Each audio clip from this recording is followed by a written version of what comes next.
March 13th, 2013. 3 p.m. My doctor had just finished telling me I was not going to have a baby that day.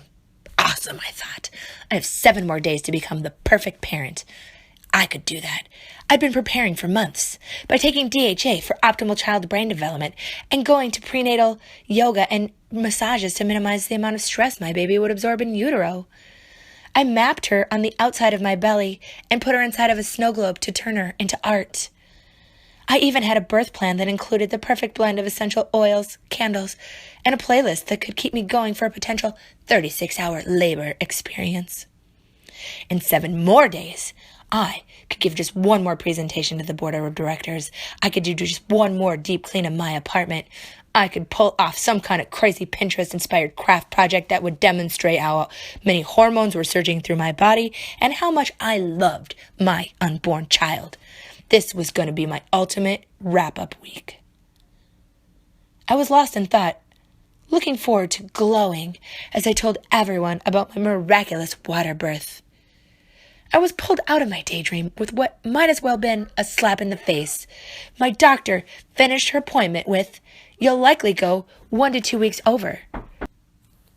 This was not my plan. Another 14 to 21 days of feeling like I was sharing my body with another full-grown adult. Are you serious? Although I desperately wanted the 7 more days to optimize my self-determined course of action for arriving at parenthood, having done everything on my checklist, I only had the mental and emotional energy for my planned 7 days. 8:00 p.m. One might think that after hearing the news and having such a strong reaction earlier in the afternoon, that I would have been relieved when I started to feel contractions. But no, I assumed it was false labor teasing me, letting me know that I had weeks of this left. 11:00 p.m. My husband asked if I was ready to go in.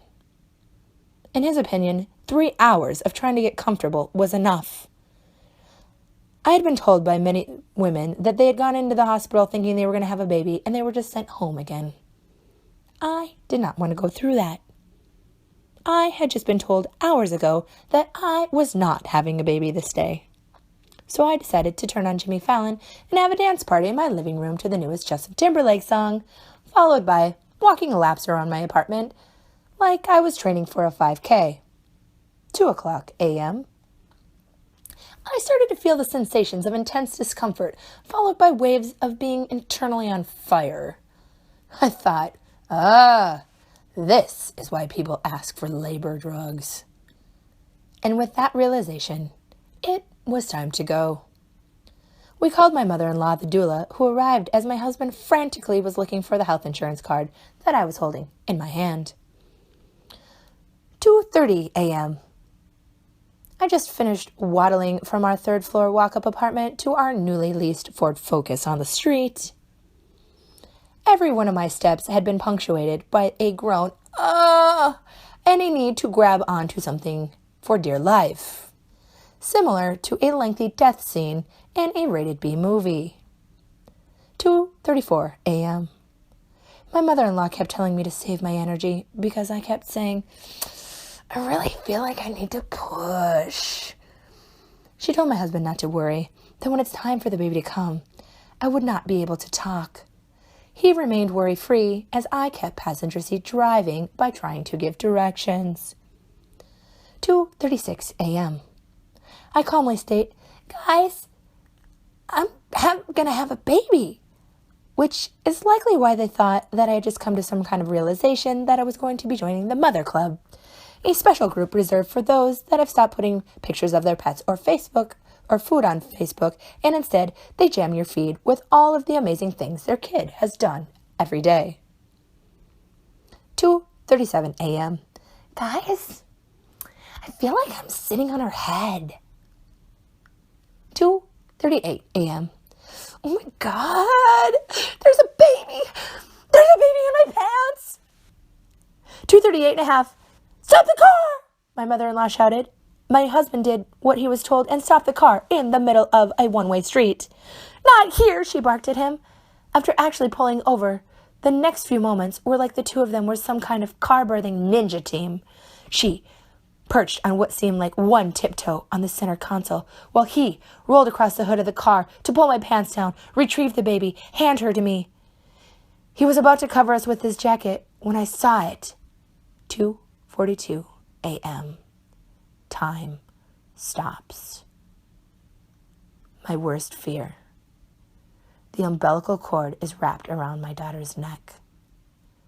And as I start to panic, thinking about all the potential negative outcomes, I shout to my mother-in-law, who hooked the cord with her 2 fingers, slipped it safely over my baby's head, and we were all able to sigh a breath of relief when my daughter started to cry. She was perfect. However, this was not the perfect place to have a baby. It was freezing outside, and I was bleeding everywhere. 2:44 a.m. Time resumes. We all realize the urgency of getting both the baby and I to the hospital, just around the corner. With adrenaline coursing through all of our bodies, the series of events are a blur of confusion. 2:46 a.m. We attempt to go to the wrong ER entrance at the wrong hospital. 2:50 a.m. We arrive at the front desk, and the person who's manning the station has no clue as what to do, as the newly opened birth center had not yet developed a policy or procedure for such an event.